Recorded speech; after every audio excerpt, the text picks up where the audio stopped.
Hi, friends. Welcome to another episode of Soaring Through Chaos. And the reason we have this series is because we are in the midst of quite a challenging time in our lifetime. Some of us are worried about the pandemic and how it's affecting our health and how it's affecting the health and the happiness of our friends and relatives. Some of us are worried about economic disparity and increasing economic disparity, loss of jobs and means of livelihood. Some of us are seeing the distress that's causing us in terms of finger pointing, finding faults either with the government or with other institutions. And amid all this, we know that we are out of our comfort zone. And everybody, including doctors to therapists to spiritual counselors, say that when we are out of our comfort zone, there's a possibility of finding our true self. There's a possibility that we won't go to the routine and we'll find more meaningful things to do if we can accept the difficulties, if we can accept that there is going to be challenges, then out of this lack of comfort and if we can embrace impermanence. And there are some people who are doing that or have been doing that for a while. One of them I met over the last few years is Shashank Kalra. He started, or he's the head of the Youth Alliance. Shashank ji, tell us about your life journey. We want to hear all about it. And about your life. How did you get into these kinds of things even when you were in college, right? Tell us about it, Yes, please. yes. Thank you so much for having me here. I'm deeply honored to be here, first of all, looking for like spaces and places that are trying to deepen the meaning uh, as we go through a crisis like this one, which is absolutely global and all pervasive for all of humanity. Uh, for me, my life journey, I think, started in the state of Uttarakhand, which is in the north of India, in a town called Rudrapur, which is right at the foothills of Himalayas. And I grew up in a small town, uh, like in a protected family. My father was one of the first graduates from the village that we still live in. So therefore there was this sense of going somewhere else, progressing that came from my father and my mother and my parents towards me. And there was slight creative tension that I experience even now between my grandparents and my parents, because my grandparents were, came from what is now Pakistan during the partition of India, and they kind of restarted their life, re-began in a completely forest. They kind of created the village that we live in. And it so happened that as I was growing up, when I was 10 years old, our town got an industrial park. And that industrial park, in my childhood memory, I remember that it changed the landscape of the town. So this is the foothills. The water was 30 feet below the ground. Uh, like most roads had full canopy. And I remember our school was about half an hour or 40 minutes away from where I used to live. And we would go in a school bus. And all through, as we traveled in the bus, the roads had full canopy. And in a span of 5 years after having that industrial park, the canopy kind of shifted. Like there was no canopy. The farms on the side completely like got transformed into colonies. Now that is not good or for bad. I mean, it served some of the revenue and employment needs in this area. However, how it happened really affected me as a child. And I would, I had a little camera of my own, and I would go around. I was inspired by National Geographic by then. I would go around shooting that, oh, how this changed. There used to be a water spring here, and it's no longer there, and stuff like that. And I think that really, as a child, affected me in terms of my own relationship with nature around me. And that, I think, sowed the seeds of something deeper that kind of bloomed much later. As a child, I was really fascinated by Delhi because I thought Delhi is the center of all activity in India, and it is a political capital of our country, and things happen there. It's a source of power, and I always wanted to be in Delhi. I was like kind of fascinated by it, and the only thing I wanted after I completed my school education, I wanted to reach a university which is in Delhi, and so I did. I reached the college that I studied in, However, I think a year into the college, I felt such disillusionment with education. I was somebody who was good in academics, who was considered intelligent, and who, like people, my parents and everybody around me thought that I'll be extremely successful. However, for 1 year into my university education, I was completely disillusioned, completely broken down. And I remember we had gone to a college trip, and I was sitting beside a river in, again, north of India, and I was crying heavily. And I called my father at that time, and I couldn't stop crying. And I was like, I don't want to study. I don't want to be in this college. I want to come back home and stay. And he was like, no, you have to go through tough times. You've got to struggle to be able to be successful in life and so on. However, what I was really pained about was what I can articulate now. It was this conflict between showing and being. So I felt that in the university, I mean, in school education also, but I didn't happen to notice it as deeply, or it didn't affect me as deeply. But in university education, I felt so much was about showing. For example, the size of the banner that we would put for festival that we would organize in the festival mattered way more than the quality of the event, or the amount of cash prizes that that banner said the cash prize is worth certain amount of rupees mattered a lot more than the name, the title of the event, or what would somebody learn if they participate in that, or like resume virtues mattered way more than really kindness, or being together with friends, or supporting something beyond oneself. And there was like such a feeling of competition. I was part of the theatre society, and we would go to perform at different colleges and other universities in different parts of the country. And I would be like, I want to do theatre to express myself, but it felt that there's so much competition. I need to perform, and I need to be somebody else to be able to succeed in theatre. So all of that and many other things, I think, combined let me kind of just like, and I thought that this is one of the good institutions in the country. What about institutions that are not as great in the country? Like in India, only 9% people reach higher, like the college, university education. And I was amongst maybe 1% or 0.5% who went to one of the premier institutes in the country. So it was extremely disillusioning, and I think that made me question some of the things, and that made me come in touch with two things that were seeded in my childhood. First thing was this conflict that I talked about, this relationship with nature that I noticed was very physically in my view that shifted as a growing up child. And the second was some of the spiritual roots that came from my parents.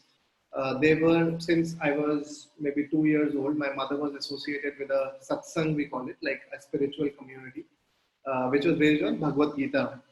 And like the messaging in the house was, that, oh, we don't need so much money. You don't need to have a large car. There was always a conversation of santosh, which means fulfillment in the family. So, I mean, there was rigor to succeed. However, they were also messaging like this. So I think quickly banged on, like kind of reached out to those foundations. And it actually enabled me to make some shifts at that time. Or I was actually, I wouldn't say that I was in charge of my life. I was just struggling. But it opened me, like my heart broke, and it broke open to some other things that would come in. Like I often feel that a heart that has not gone through a heartbreak is not open enough to receive something beyond what it can comprehend. So at that time, it was a moment like that for me, and I began to look for something outside of the university college at that time. And I think in my second year, that is of my university education, I came in touch with Youth Alliance. Prakhar, who is the founder of Youth Alliance, and along with Vibhuti and three other folks, were just beginning the journey of what we call now the Youth Alliance. And I think in 2012, which is about 8.5 years ago, I, for the first time, found space and met people. So I was coming from a small town, so my exposure was limited, and I was kind of fascinated by Delhi, and therefore I looked at the world in a certain way. However, in 2012, for the first time, I met some people who I thought were happy in their lives. decently happy, and they were like living life with their whole full self. Secondly, they were doing something beyond themselves. They were doing something that wasn't just for the shirt that they're wearing, or for the car they are going to ride, or for the toys that their children would have. So they were doing something beyond themselves. And thirdly, surprisingly, at that time it was a cultural shock that they were making money, which was good enough for their needs, and they were pretty fulfilled in the financial or material aspect as well. What we are so bothered about in education or in life in general. And fourthly, I thought that meeting them gave me a sense of hope, just by being in their presence. So at that time, I think it was a shift to begin with, a shift in role modeling for me that happened. And slowly I became open to creating a life that gave some of these things to me, like a sense of meaning, a sense of purpose, a sense of happiness, a sense of service. So the journey kind of unfolded to that was oriented towards these pursuits rather than just material pursuits. Of course, I want to acknowledge that like in India, like I said, 9% people go to university, and even lesser go to the premier institutes. So I want to acknowledge that the privilege that I had, like economic privilege, I don't think it was like privileges are of many kinds. However, economic privilege does play a role in a society. So I, my parents did not expect me to support them financially immediately. Therefore, it gave me some space to explore and therefore pursue some of the things and create the life that I wanted to. So that's like the shift that happened about 8 years ago, 8.5 years ago. Of course, many other things unfolded beyond that. Wow, I love the way you're speaking about it. And I remember meeting you 4 years ago, December of 2016, along with Prakhar. It was Kishan Gopal Ladda, who I know from the Sabarmati Ashram, Gandhi Ashram, and who was one of the leads for TCS CSR, Tata Consultancy Services, who introduced me. And I've been so grateful to meet this young energy towards something more meaningful than just survival or making money.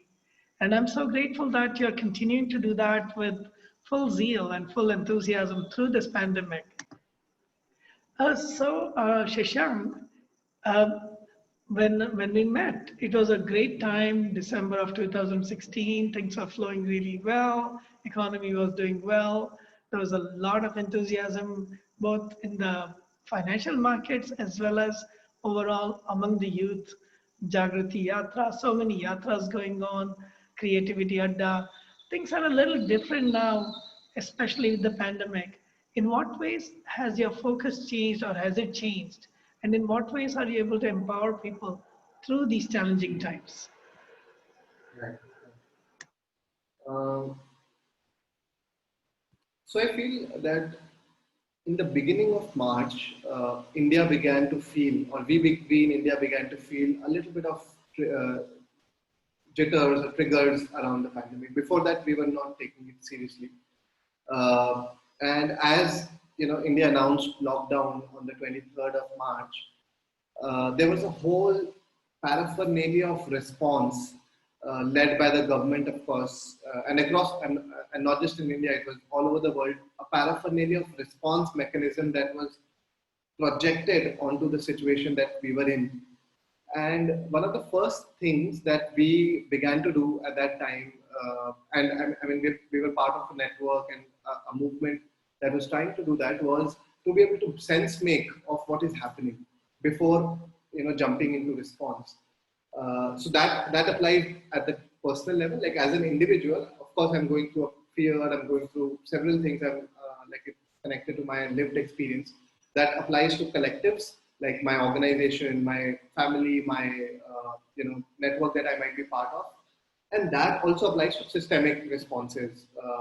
Like as an interconnected system that we're all part of. So I think the first thing that we began to do was to make sense of this moment, and it like right from the beginning, it was an unprecedented moment. Like all of us felt that.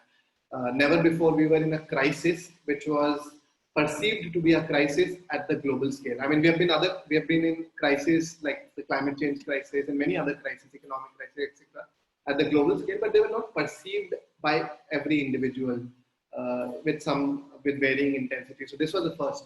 So it did mean a historic moment. However, we also saw this as a pause. We also saw this as a time to reorient our relationship with nature. Because it was a humble microbe, that had put the global travel, like the domestic and the international travel by flights to a pause, the global trade to a pause, the global economy to a pause, and many other things. Like in my family, my mother stopped watching soap operas because they were not being shot anymore, right? So a lot of things were disrupted, and therefore it was an opportunity. It was definitely a challenge, yet it was an opportunity for something. And I think there is a tendency in each of us as human beings to go back to normal, and there was a lot of conversation on normalcy. Like we want to reach out to that normal that's no longer there, and we want to establish the reign of normalcy.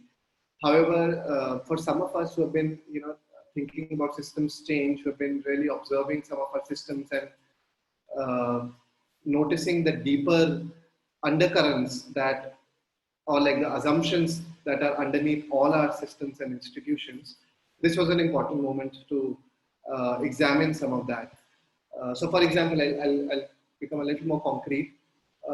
We all know that we're going through a climate crisis, right? The amount of carbon emissions that we're putting in the atmosphere is way more. The amount of consumption that we're doing is way more than the Earth's regeneration rate. We've been through we don't want to acknowledge it, but we have been in economic crisis already. Like we are seeing inequity rise unprecedentedly over the last 3 decades. We're also in a political polarized world, right? I mean, we're constantly seeing rise of hyper nationalism, rise of protectionism, rise of hate across the world. We're seeing an agricultural crisis in India and around the world. We're seeing that soil fertility has dropped massively. And we're also seeing a spiritual crisis because we're seeing that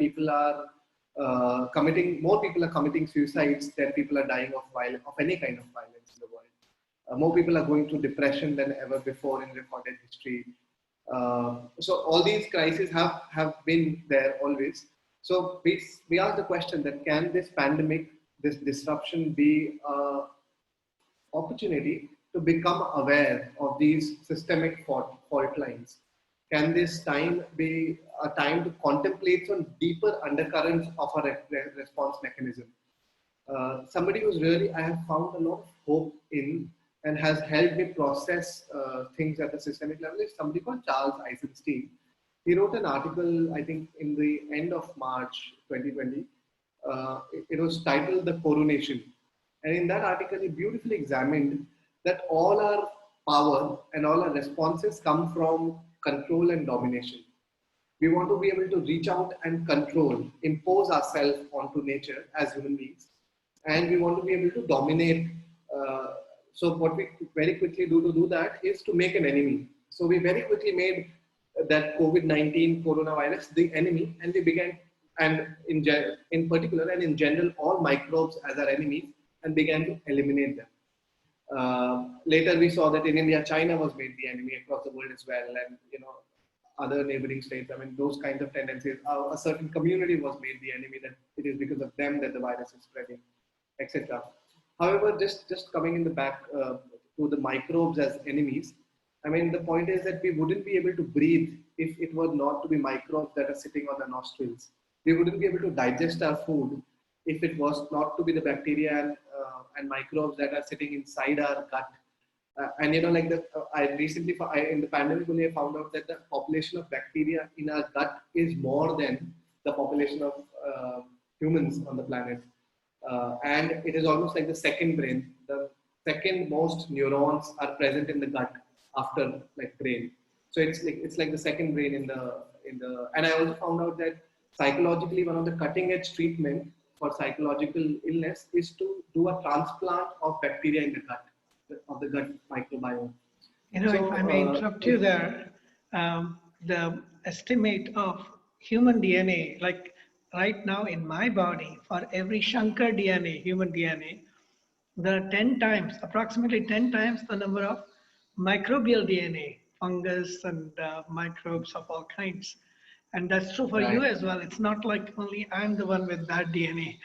So human DNA is only about 10%, somewhere in that range. And yes, in terms of the brain, there's the brain. We give too much importance to this much part of our consciousness in the head. But there's a heart, and then there's a gut.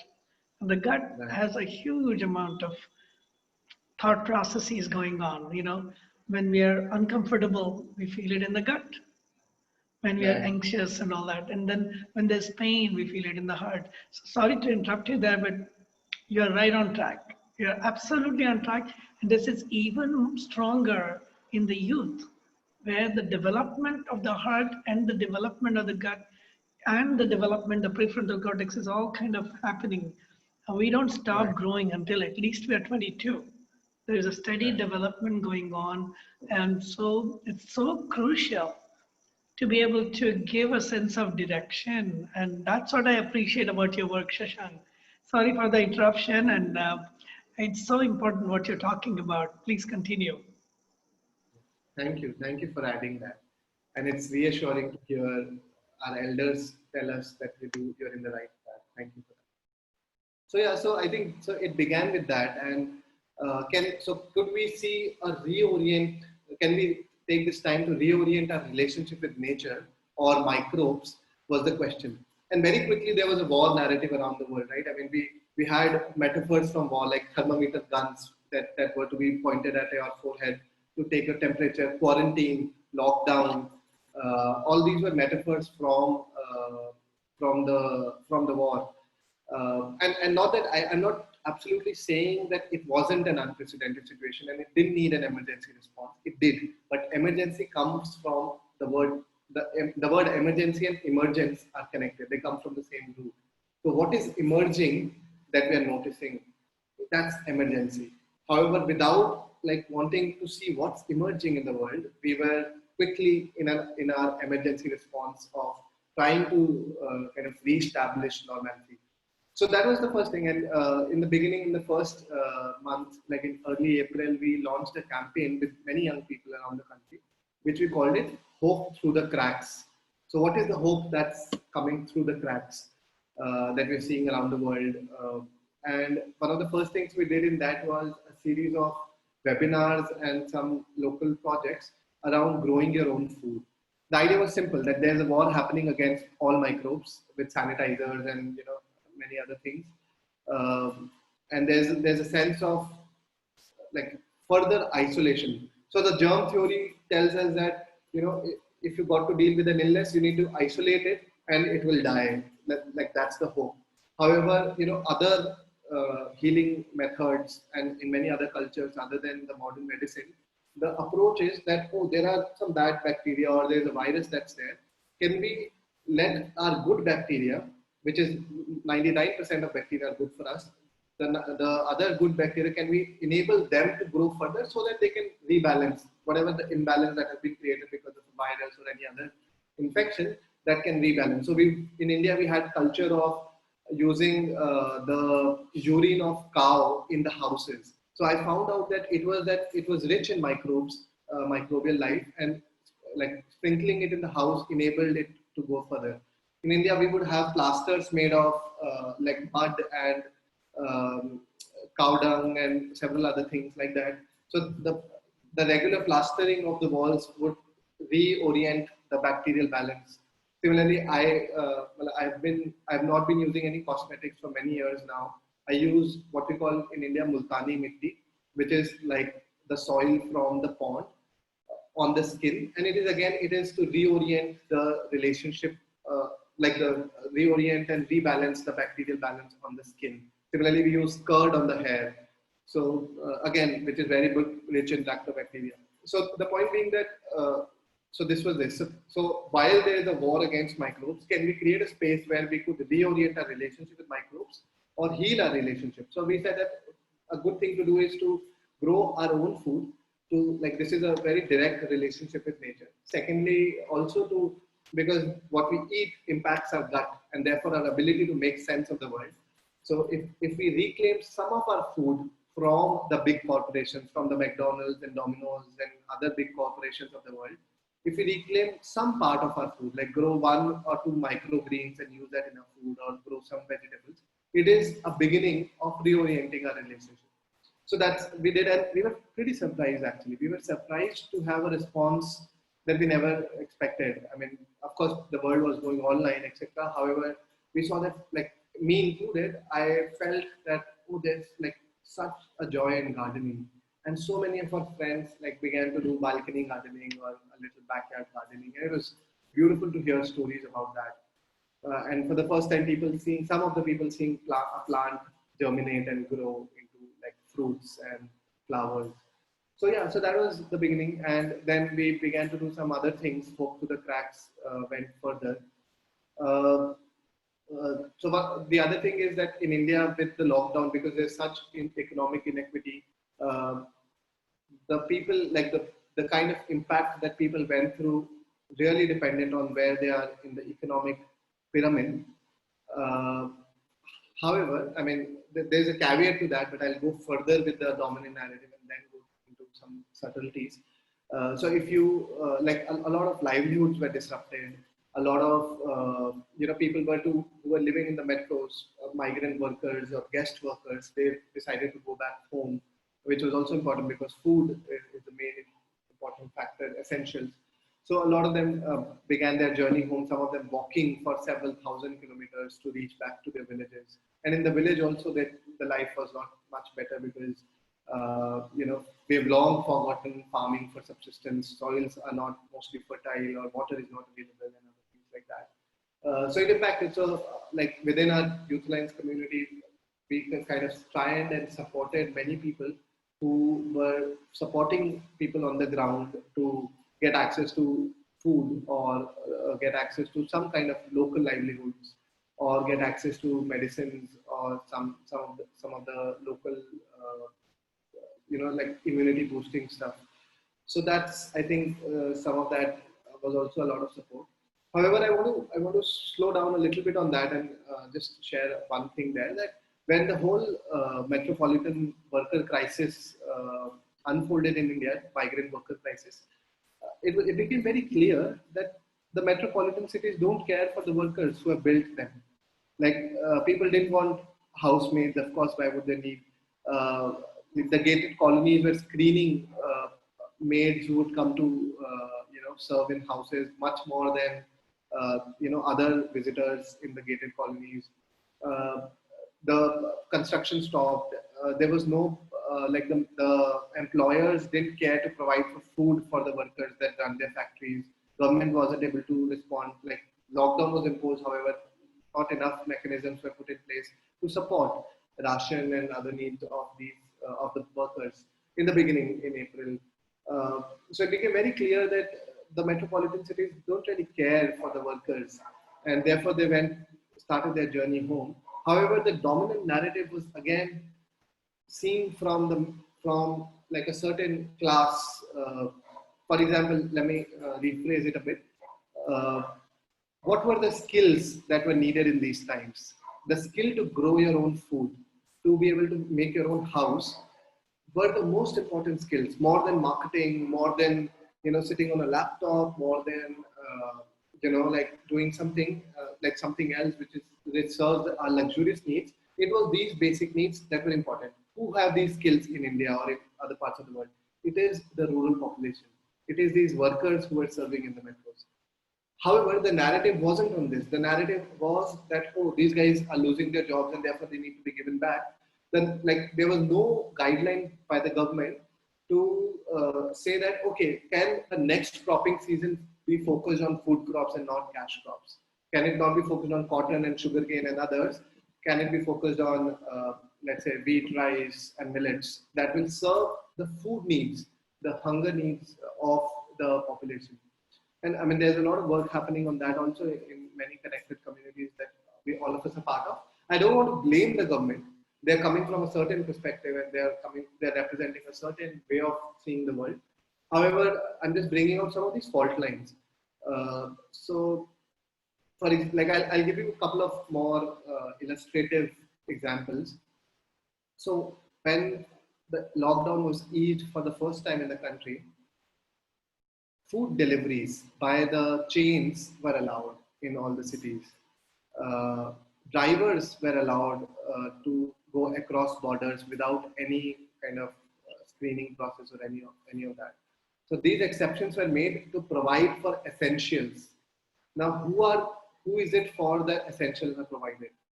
It is to the middle class and to the rich people, right? I mean, the essentials were to be served by the economic setup to these rich and middle class folks. Who are providing them? It is the lower middle class and the people who are economically poor. So instead of creating a narrative that, okay, if you can grow food for your own self, the narrative was that we'll not stop the service of food delivery, which, like, I had a lot of friends ordering pizza on the April 15th when the lockdown was kind of relaxed a little bit. So I'm not saying that, again, I'm not judging against one thing or the other. I'm just bringing a notice to the dominant paradigm of our times. And it is important to be able to see it in other perspectives. Just looping it back, saying that our response comes from our need to control and dominate. Can there be a worldview that doesn't try and control and dominate nature, rather tries and work in relationship with nature? So the power that we have is not power over you or power over somebody else or over nature. It is power with. So the power that comes from interconnectedness. There's a nice word, like phrase that Vinoba Bhave used in the 70s in India. He's considered the spiritual disciple of Mahatma Gandhi. He said that I'll say it in Hindi and then I'll translate it in English. He said that Tana Shahi ke samay mein Nata Shahi ki avashyakta hai. So Tana Shahi means power over, the power that comes from domination. In the times of power, or like domination power, it is time to rebuild, revitalize relationships and power that comes from relationships. So yeah, Nata Shahi, that's what it is. So yes, some of the effort has been to put on that, to kind of create spaces where people can contemplate, can pause, slow down, reorient their response, and then act from there. So this was the campaign which we called Hope Through the Cracks, and we did like some of these grow your own food. It began with grow your own food. It further went into something we called Samvad, which is a space of dialogue and contemplation. We also became part of a magazine which is called Future Child Asks, which is about what would a future child from the future ask us as to how did we respond to these times. So some of that, I think, we've been doing our bit towards this. I mean, there's a lot more awakening of awareness needed. However, we're trying to seed some of that as much as we can. Thank you for listening.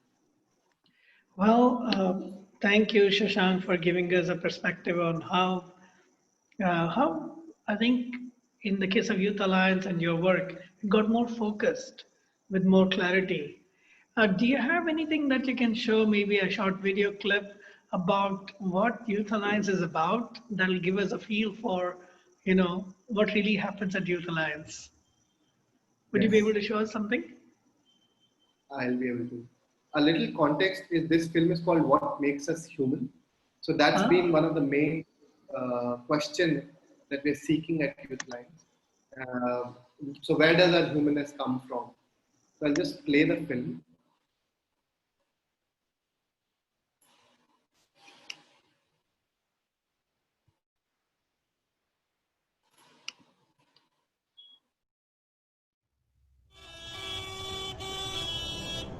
People are in conflict. Nobody is talking to nobody. Human beings are reduced from resources to mere data. We're increasingly living in a world where the common belief is that the more material affluence we aggregate, the happier we will be. The education that we have all experienced is first of all homogenized and monoculture. Higher education and school education will claim that education is for what they would call holistic development. But does it actually happen? That's the question to ask. And I don't think it happens. आज ऐसा एक शख्स नहीं है पूरी दुनिया में जिसको ये नहीं एहसास है कहीं छुपे कोने में कि दुनिया गलत रास्ते चल रही है।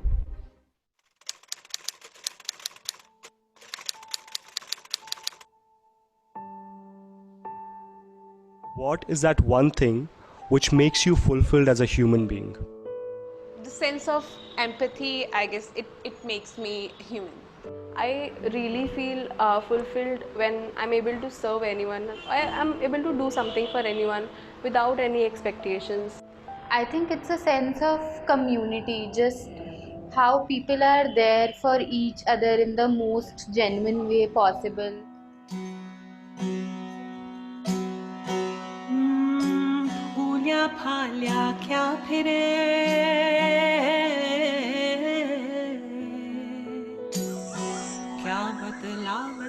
Youth Alliance is a space wherein youngsters from all across all walks of life come together and explore themselves to see the harmony of their head, hands and heart. Youth Alliance for me, the very first thing that I picked up from Youth Alliance was the ability to actually reflect, consciously try to lead a self-examined life. One thing that drives people and makes people happy, it's not money, it's not ambition, it's a sense of meaning, and I think that's just the essence of Youth Alliance and what Gramya Manthan has been.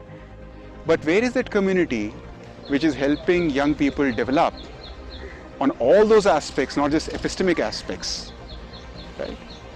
With this common shared values and purpose that we have to develop to do something for others. And again, I think Youth Alliance plays a very interesting role. I hope more of this happens actually. I mean, India needs, not one, but 2, 10, 15, maybe 200 Youth Alliances.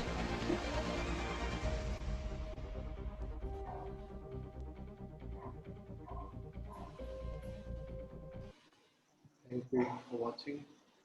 Wow, yeah, it's such a simple but direct message about what's going on and how you guys can play a role. I had the opportunity of meeting you and many others at the youth conference and also at the Learning Society's unconference, particularly in Palakamandi, in Odisha, as well as some of the people were there. And the earlier one, which was in Sardar Shahar in Rajasthan. So I was fascinated, honestly, I was fascinated. So now that the pandemic is here, one of the things that young people miss, and I know that because I was a young person at one time, is physical contact, being face to face. You know, much as we would like to believe that Zoom will do everything, it doesn't. And I know you're in Uttarakhand, amazing place in the foothills of Himalaya, but there are people spread out. Most people are not just in Delhi now from the Youth Alliance, but they're spread out. How are you ensuring, or what steps are you taking to make up for this loss of physical touch, being around each other, the visceral sensation of being with each other? Is there something you guys are doing or plan to do? Thank you for the question. I think it's easier or it's more talked about the impact of, let's say, reduction in GDP or loss of jobs, but the loss of physical touch, loss of hugs. I don't know when we will be able to hug like we used to do before, or like hug with even more embracement in the world again. So the impact is difficult and very subtle. So what we've been doing, I think we've been there was a lot of conversation that happened within the team and within the extended ecosystem about how much to be able to use technology or how much to depend on it. In the beginning, in early April, we've been doing stuff online as well before. However, it means shifting completely online and completely in an abstract virtual world where verbal becomes the most important way of communication. I mean, one can see and all, but it's the words that one really needs to communicate with. So I think we've been holding that question. I wouldn't say that we have a straight answer to that, how much and what is needed. Like some people are of the opinion that in the evolution of human beings, this is an extremely good time because one is trying to reach out to that connection with who is somebody who might be sitting somewhere else, like really trying to bank on some of the other ways that connect us. It is the what's visible is Zoom or online. However, I'm really trying to connect you in your context to other faculties that I have access to. Some people are saying it's an important evolutionary step. I don't know if it is.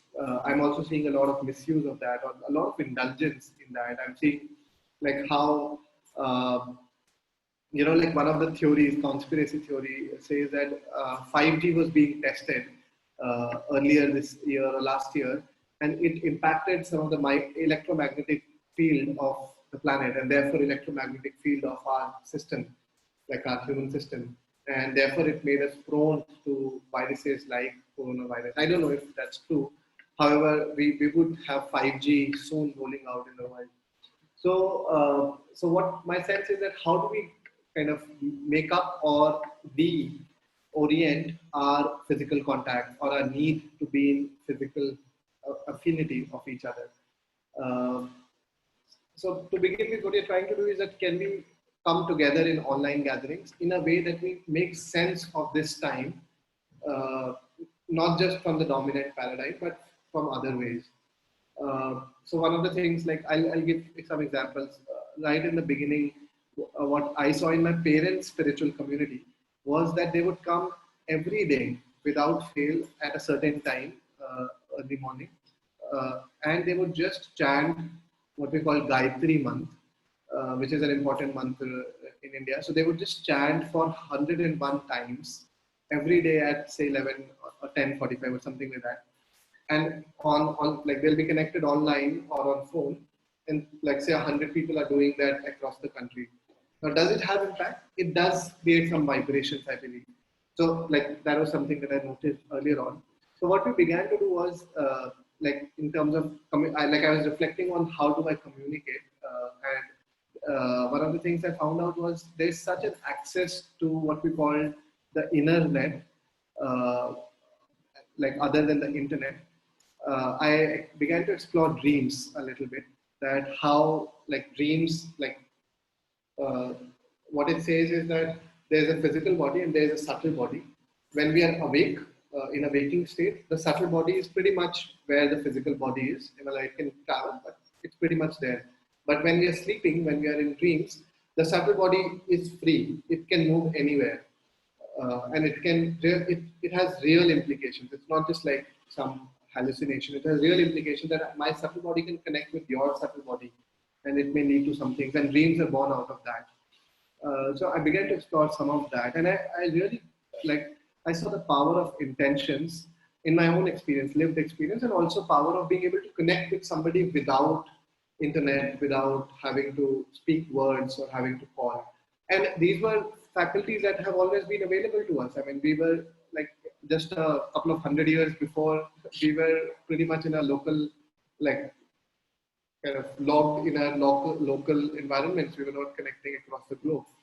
So, so one of the things, and for example, the other thing that we have been noticing in amongst many young people across economic pyramid is that, like, because they have been at home, they got some time, they're noticing the rhythms of the moon. They're noticing seasons for the first time. They're noticing like young people in the cities in India don't even know, I mean, I'm sure across the world as well, don't even know which season has which fruits and vegetables. For the first time, as we have been, a lot of us have been home, they're like, oh, this is the vegetable for this season. And interestingly, because supply chains of food was also impacted, we didn't have many non-seasonal fruits and vegetables come in the market. So it was mostly like, at least where I am, I don't know about the metro cities as much, but in the smaller cities, and one of them I am, I saw that the food supply chains, I mean, it's again back to normal, but in the first 3 months, where it became really local. So we didn't have foods like apple, which comes from what is like Himachal Pradesh, Shimla and Kinnaur and very north of India. We didn't have apple in the market. We didn't have like moringa, what we call drumsticks in the market at all. We didn't have coconut water in the market at all in Rudrapur because the supply, so what we had was what was local. So it was interesting. So people began to notice the seasons. So again, this is like access, like I feel that we have like our bodies constantly interacting with nature, and if we begin to tune in, we have access to information that internet can't give us. So it's like, I wouldn't say there's a lot of progress happening, but there's some opening happening towards connecting to the ecological and other fields of energy that are there. And we've been trying to hold sessions on that and explore some of that, and also do things around that. So yeah, I think, I mean, doesn't make up for the physical hug, but it does mean something. At least we are migrating towards local touch. At least we're going towards our local home. Thinking global is not a bad idea because it brings the whole world together. What we in Sanskrit sometimes refer to as Vasudeva Kutumbakam. But the physical locality is important because otherwise we cannot be there with all our senses. So one that reminds me of another thing. When the focus on youth is perfect because that is an age group which has potential as well as vulnerability. And I'm so glad that you're focusing on this much needed segment instead of the old ragging and hazing we used to have. To have mentoring in place of that is a boon. I mean, there's no question about that. And one of the things I also notice is that we have so many youth in this country. Literally about half or more of the population of India is under the age of 25. That sometimes you may not be associating with people of other age groups. I don't know if Youth Alliance also creates linkages between the youth, small children, and the elders and the people of different age groups. And are you able to do that even during these times? So I think that's a very, very important question. Thank you for asking. I feel that we, maybe a year or so ago, a year and a half ago, we really felt that we need to do more multi-generational work. I wouldn't say that we are able to do as much as we would like us to do. It's more with the segment of young people that we've been engaged with, and like we're naturally, like in terms of the disruption, we had like a network which was amongst young people more. However, over the last couple of years, 1 year or so, we've been like trying to do stuff that what does it mean to learn from our grandparents and like elders who we feel that inhabit a very different worldview. Like for example, I'll take one quick example that we do a program which is called Gramya Mandir, where we take young people who are typically from urban areas in India to rural areas. And one of the areas that we go to is called Kutch, which is a white desert also. And like one quick example is that one of the participants met a 100-year-old, like about a 100-year-old grandmother who was barely able to walk. She was pretty weak. However, she was pretty active and was able to talk very openly. She would every morning and evening, as a ritual, she would go all the way to the top of the village, like the highest point in the village, which was like a small hill, with water and some food, like some grains, for the birds. And interestingly, in that village, the top of the hill did not have a temple or a religious place. It had a shelter for the birds because it's a desert, and the village realized that birds need to be like, it will be healthier if there are more birds because cross-pollination will happen and the ecology will thrive. So the woman who is about 100-year-old, a grandmother, she walks every morning with water and grains to feed the birds.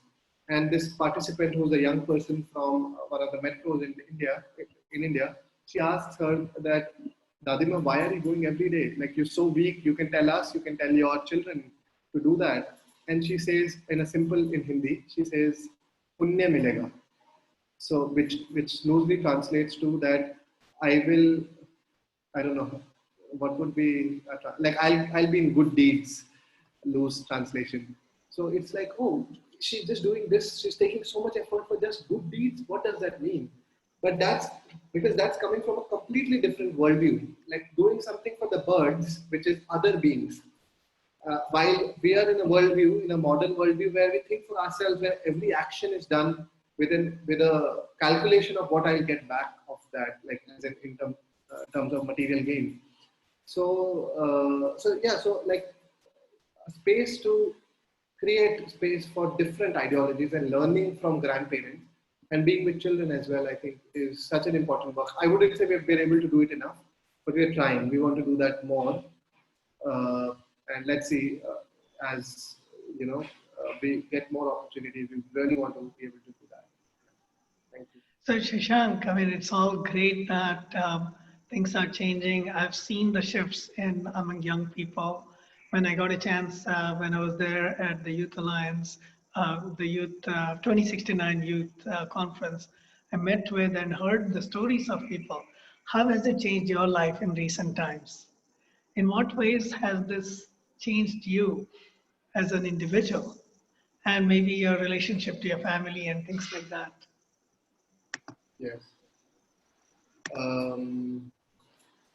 So I think for the last 10 years, I was mostly based in Delhi, which is the political capital of India. And I come, like I said earlier in the call, I come from a small town called Rudrapur in Uttarakhand. So one of the first things that happened to me with the pandemic, that I came back home, like to my hometown, I happened to just feel like it. I just became open because there was more time and I was not in that, like in constantly doing something for the youth alliance. I had some more time. I began to become open to engage more with the local environment and also the neighborhood that I grew up in, the people, the community that I grew up in, which I told myself continuously for the last many years that I am on a different path than my family or my community that I grew up in. I am different. They wouldn't understand me. So that's been my like subtext in my mind. And that was shifting before also, but the pandemic just accelerated that process to find that I'm just taking forward the work of my ancestors. I'm just taking forward the seeds that were planted in me through my family, my neighborhood, my community that I grew up in as a child. And it was so interesting that I have, like, it just felt to me like I just began to open myself. I began to share some love, to converse in the family, because we would meet, like, of course, even through like after the earlier lockdown ended, like maybe in sometime in May in here, we were able to meet each other, at least in the local, like the neighbors and all of that. So small things like exchanging food, small things like growing, like I was growing some things in the garden, and similarly my neighbors were, we would just, like, they had a banana tree, and when the fruits were harvested, they gave a lot of them to us. I never eaten banana right from the tree. Like, so these small joys that were always there, I think, but I was just constantly running away and telling myself I'm on a different path. It just gave me an opportunity to reorient. Thirdly, what happened was that I always wanted to create, like, it's been our intention at Youth Alliance also to create a base which is close to nature. And we thought that we'll make some time for that this year, and we had our plans to do that. However, all our plans were disrupted, and there was another plan that unfolded. That the team members got space to, reorient our relationship with nature and do small things that we would like to do in the base that we want to be.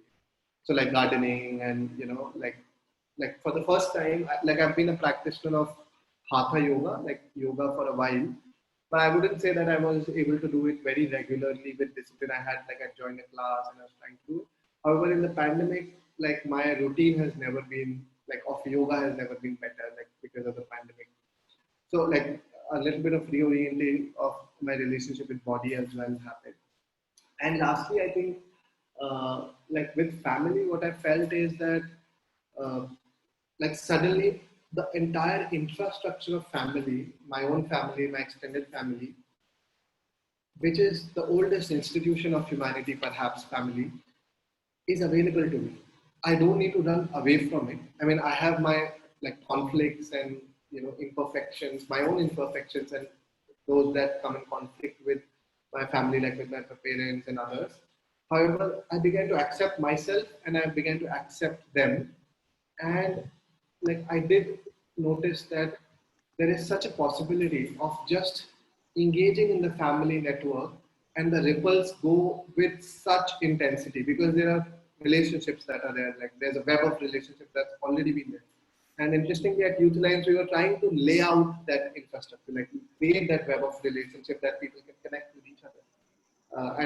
A lot of people were like in a way escaping their family and therefore coming to us as well. So going back to our families and enabling that web to revitalize was something that was an important insight for me, and therefore it meant spending more time with cousins and siblings. Like last month, I had a cousin of mine and my sister, like my real sibling, visiting us, and it was like summer vacations of school. We never in the last decade had time to spend 15 days together in one house in physical setting. We never had. But last 2 weeks, like 3 weeks, I think she stayed, and it was like summer vacations of school. Like we would work on our laptops in the day and enjoy our evenings together. It was interesting. Yeah. Wow, exciting. It's like going back to the future, huh? Going back to 20 years, 30 years ago. Now that we have no idea how long this pandemic is going to continue, but we know one thing, we're not going to go back. We're not going to go back to that so-called normal that we had before. We have to go forward. So my question is, about going forward, do you have a notion of where you as an individual and Youth Alliance as an organization, which way are you intending, or we cannot predict, but we can at least hold the space for that. Where are you planning, or where do you see yourself going and the Youth Alliance going? Right. So the first is that what we were already doing, like in the pre-COVID world and through the pre-COVID world, like we are more reassured or convinced that there is a need for the kind of work that we are doing, of creating spaces where people can witness their and each other's humanity, where they can contemplate, where they can slow down and reflect on their own lives, on the life of the collective that they're part of, and where they can take small experiments to be able to repurpose or orient their life towards greater purpose. So we see that the need for meaning is growing in young people in India. Like a lot of people realize that, oh my God, we were running to make like bigger houses and bigger cars, but what do we really need? Like the essentials that people realize that they really need. We feel that the need for meaning is growing, and therefore we want to continue the work that we've been doing. However, some of the other things that's been emerging at Youth Alliance is that how do we, like families is one thing. We are exploring a lot, thinking about how can we offer something to revitalize our family relationship towards not just Maya or just material well-being, rather towards a higher consciousness. So we're thinking about that. The other thing that we've been thinking about and ideating still about is that, like a lot of cultures say that we are in transition. As humanity, we are in a big evolutionary transition. And one way to say it is that we are transitioning from a story of separation, which looks at me as separate, distinct individual from you and from my environment, and which is in a hostile world trying to survive. And we need to defeat every other force, defeat you, so that I can win. So more for me has to be less for you.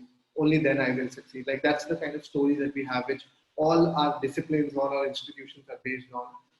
So we are transitioning from this story of separation to a story of interbeing or interconnectedness. That I am because you are. I am connected to my environment, to you, to other human beings around me, and I will thrive only when all of this ecosystem thrives. So we feel that we are transitioning. And one of the things that's emerging is that if we are transitioning from this story to that story, all our institutions and discipline, let's say law, architecture, art, politics, and many other things also would need to either become redundant or would need to transition towards this. It's a long, like 20, 30, 40 year process, or even more longer process. So what we're thinking is that can we, to begin with, incubate with our alumni, incubate inquiry circles where we can inquire into the deeper paradigm underneath each of these disciplines and institutions. I'll give you an example. Like, for example, some of our alumni are working in architecture who are at a certain mature and experienced stage, who are who have like a grasp of the philosophical grounds of their discipline, like let's say architecture. And what is the dominant pursuit of architecture of our times? The pursuit is to create more and more conditioned environments to control more and more, like to have human beings control their environment more. So for example, we'll have glass buildings and air conditioning that you can, regulate the humidity, you can regulate temperature, you can regulate the air quality and so many things. Like that's what architecture is oriented towards, like dominant architecture. Or we would like to build, let's say in a desert, we would like to build a wooden house, like possibility of building an exotic experience in a completely different geographical location. And so on, like I'm talking from a little bit of a critique perspective, but what I'm saying is that's what we're trying to do as a dominant thing in architecture. So what would it mean to create architecture where it supports human beings to integrate their life with their environment? It supports them to interact the 5 elements within a human body to come in like harmony with the 5 elements in their like living or workspace that's being created. What would it create? What architecture would enable community to, like we have rooms which are kind of isolated, everybody has TV in their house, in their room, there's Wi-Fi and all of that. What would it take to create an architecture that would enable community to get rebirth in the family or community? So what I'm saying is that each of these fields will need to go through a transition in the long run.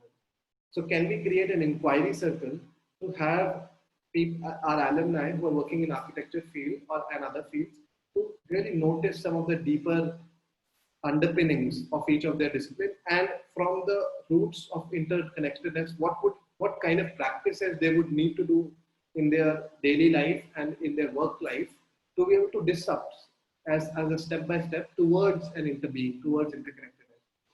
And I think there was always openness for this, but with the pandemic, there's a lot of openness towards some of these things. I wouldn't say in politics, like we're seeing politics, which is much more protectionist and much more polarized.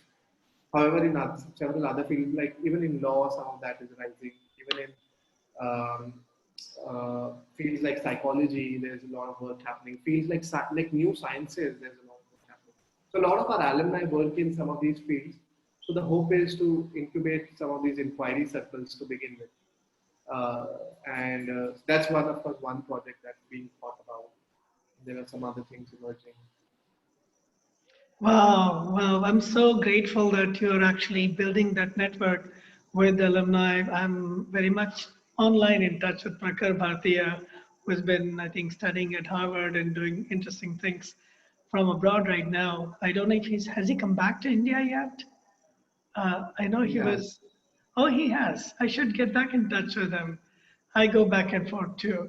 And I'm really grateful that the youth of India is doing things that are incredible and are looking to integrate with the greater fabric of the society. And it's not just for the, the middle class or the upper middle class, but in integration with every segment of society. Yes, we recorded this talk in English, and the reason is we wanted to integrate with the international community.